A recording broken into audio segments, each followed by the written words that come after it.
Наурыз мейрамы құтты болсын.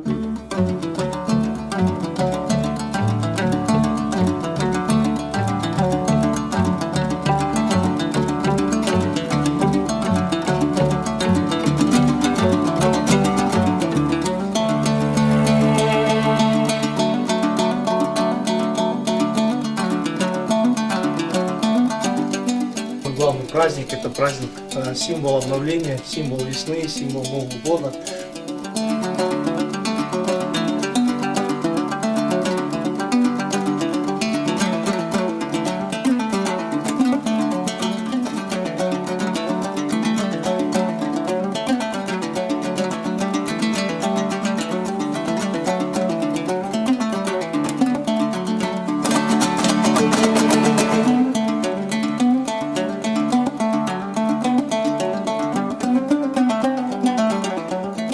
Әріптестер, наурыз мейрамы құтты болсын, ақмол болсын.